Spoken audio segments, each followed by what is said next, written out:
ஓம் சாந்தி. 22/8/2025 காலை முரளியின் சாரம். பாபா சொல்கிறார், இனிமையான குழந்தைகளே, உங்களுக்கு யார் கற்பிக்க வந்துள்ளார் என்று சிந்தித்து பார்த்தீர்கள் என்றால் நீங்கள் மகிழ்ச்சியில் புல்லரித்து போய்விடுவீர்கள். உயர்ந்ததிலும் உயர்ந்த தந்தை வந்து கற்பிக்கின்றார். இப்பேற்பட்ட கல்வியை ஒருபோதும் விட்டுவிடக்கூடாது. கேள்வி: குழந்தைகளாகிய உங்களுக்கு இப்பொழுது எந்த ஒரு நம்பிக்கை அல்லது நிச்சயம் ஏற்பட்டுள்ளது? நிச்சய புத்தியின் அடையாளம் என்னவாக இருக்கும்? பதில்: நாம் இப்பொழுது எப்பேற்பட்ட கல்வியை கற்றுக்கொண்டிருக்கிறோம் என்றால் அதன் மூலம் இரட்டை கிரீடம் அணிந்த ராஜாக்களுக்கெல்லாம் ராஜாவாக ஆகிவிடுவோம் என்ற நிச்சயம் உங்களுக்கு ஏற்பட்டுள்ளது. சுயம் பகவான் வந்து கற்பித்து நம்மை உலகிற்கு அதிபதியாக ஆக்கி கொண்டிருக்கின்றார்.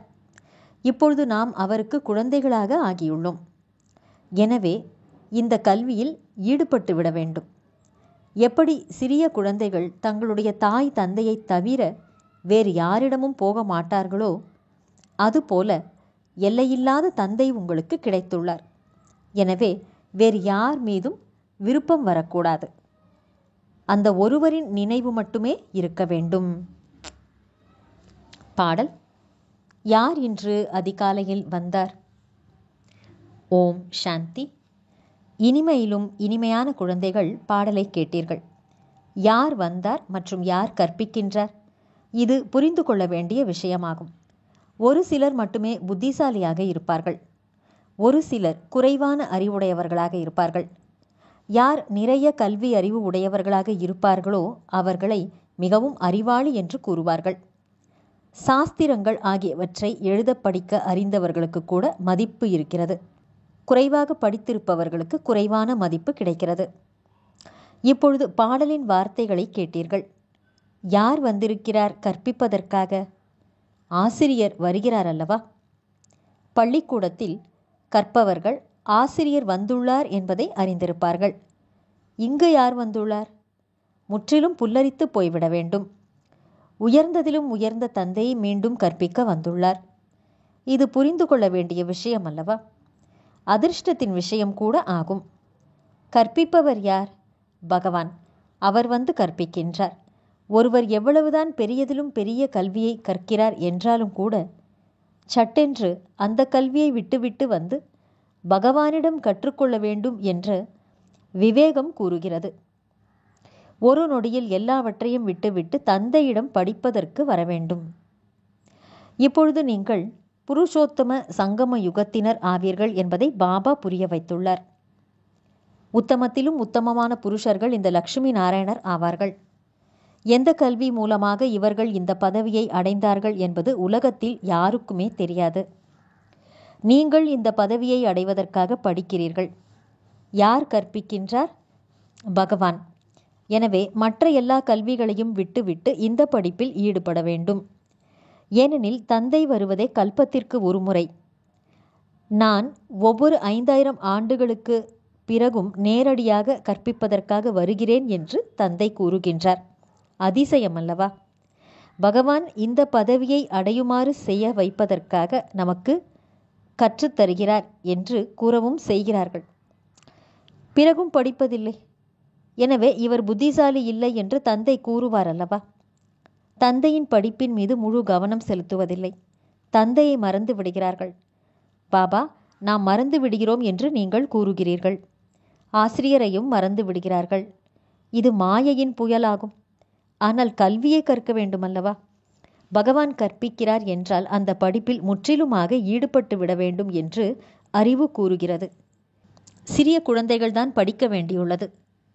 ஆத்மாவோ எல்லோருக்கும் உள்ளது. மற்றபடி சரீரம் சிறியது பெரியது ஆகிறது. நான் உங்களுடைய சிறிய குழந்தையாகி உள்ளேன் என்று ஆத்மா கூறுகிறது. நல்லது, என்னுடையவராக ஆகி இருக்கிறீர்கள் என்றால் இப்பொழுது படியுங்கள். பால் குடிக்கும் குழந்தை ஒன்றும் இல்லையே. படிப்புதான் முதல். இதில் மிகவும் கவனம் செலுத்த வேண்டும். மாணவர்கள் பிறகு இங்கு சுப்ரீம் டீச்சரிடம் வருகிறார்கள். அந்த கற்பிக்கும் ஆசிரியர்கள் கூட நியமிக்கப்பட்டவர்களாக இருக்கிறார்கள். இருந்தாலும் சுப்ரீம் டீச்சரோ இருக்கிறார் அல்லவா? 7 நாள் பாடமுறை கூட பாடப்பட்டுள்ளது. தூய்மையாக இருங்கள் மற்றும் என்னை நினைவு செய்யுங்கள் என்று தந்தை கூறுகிறார். தெய்வீக குணங்களை தாரணை செய்தீர்கள் என்றால் நீங்கள் இதுபோல் ஆகிவிடுவீர்கள். எல்லையற்ற தந்தையை நினைவு செய்ய வேண்டும். சிறிய குழந்தைகளை தாய் தந்தையை தவிர வேறு யாராவது தூக்கினார்கள் என்றால் அவர்களிடம் போக மாட்டார்கள். நீங்கள் கூட எல்லையில்லாத தந்தையுடையவர் ஆகிவிட்டீர்கள். எனவே வேறு யாரையும் பார்ப்பதற்கு கூட உங்களுக்கு விருப்பம் இருக்காது. யாராயிருந்தாலும் சரி, நாம் உயர்ந்ததிலும் உயர்ந்த தந்தையுடையவர் ஆவோம் என்பதை நீங்கள் அறிந்துள்ளீர்கள். அவர் நம்மை இரட்டை கிரீடமணிந்த ராஜாக்களுக்கெல்லாம் ராஜாவாக ஆக்குகின்றார். நல்லது. தாரணைக்கான முக்கியமான சாரம். 1. சுயம் பகவான் சுப்ரீம் டீச்சராகி கற்பித்துக் கொண்டிருக்கிறார். எனவே நல்ல முறையில் படிக்க வேண்டும். அவருடைய வழிப்படி நடக்க வேண்டும். 2. சைலன்ஸ் என்ற அமைதியின் பலத்தை சேமிக்கும் வகையில் தந்தையிடம் அப்பேற்பட்ட யோகம் கொள்ள வேண்டும், தொடர்பு வைத்துக் கொள்ள வேண்டும். சைலன்ஸ் பலத்தின் மூலம் உலகத்தின் மீது வெற்றி அடைய வேண்டும். பதீத்தமான நிலையில் இருந்து பாவனமாக ஆக வேண்டும். வரதானம்: நேரம் மற்றும் சங்கல்பங்களை சேவையில் அர்ப்பணிக்கக்கூடிய விதாத்தா மற்றும் வரதாத்தா ஆகுக. நேரம் மற்றும் சங்கல்பங்களையும் சேவையில் அர்ப்பணிக்கக்கூடிய விதாத்தா, விதியை உருவாக்கும் வள்ளல் மற்றும் வரம் தரும் வள்ளல் ஆகுக. விளக்கம்: இப்பொழுது தனது சிறிய சிறிய விஷயங்களுக்காக, உடலுக்காக, மனதிற்காக, சாதனங்களுக்காக, சம்பந்தங்களுக்காக நேரம் மற்றும் சங்கல்பத்தை ஈடுபடுத்துவதற்கு பதிலாக இவற்றை சேவையில் அர்ப்பணம் செய்யுங்கள். இந்த சமர்ப்பண விழா கொண்டாடுங்கள். சுவாசத்திற்கு சுவாசம் சேவையில் ஈடுபாடு இருக்க வேண்டும். சேவையில் மூழ்கி இருக்க வேண்டும். சேவையின் ஈடுபாடு மூலம் சுய முன்னேற்றத்திற்கான பரிசு தானாகவே கிடைத்துவிடும். உலக நன்மையில் சுய நன்மை கலந்திருக்கிறது. ஆகையால் நிரந்தரமாக மகாதானி, விதாத்தா மற்றும் வரதாத்தா ஆகுங்கள். மகாதானி, விதாத்தா, விதியை உருவாக்குபவர் மற்றும் வரம் தரும் வள்ளலாக ஆகிவிடுங்கள். ஸ்லோகன்: தனது ஆசைகளை குறைத்து கொண்டால் பிரச்சனைகள் குறைந்து போய்விடும். நல்லது. இனிமையிலும் இனிமையான, காணாமல் போய் வெகு காலம் கழித்து தேடி கண்டெடுக்கப்பட்டுள்ள செல்லமான குழந்தைகளுக்கு தாயும் தந்தையுமான பாப்தாதாவின் அன்பான நினைவுகள் மற்றும் காலை வணக்கம். ஆன்மீக குழந்தைகளுக்கு ஆன்மீக தந்தையின் நமஸ்காரம். ஆன்மீக தந்தைக்கு ஆன்மீக குழந்தைகளின் நமஸ்காரம். அவ்யக்த சமிக்கை: சகஜயோகி ஆக வேண்டுமென்றால் பரமாத்மா அன்பின் அனுபவம் உடையவர் ஆகுங்கள். லௌகிக ரீதியில் எப்படி ஒருவர் மற்றொருவரின் அன்பில் மூழ்கி இருந்தால் அது அவருடைய முகத்தில், கண்களில், வார்த்தைகளில் அனுபவம் ஆகும். இவர் அன்பிலே மூழ்கி இருக்கின்றார், நாயகியாகி இருக்கின்றார் என்று.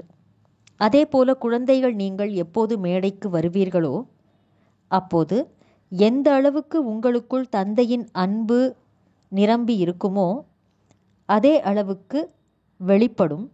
அந்த அன்பின் அம்பு மற்றவர்களுக்கும் அன்பான காயத்தை ஏற்படுத்திவிடும். நல்லது. ஓம் சாந்தி.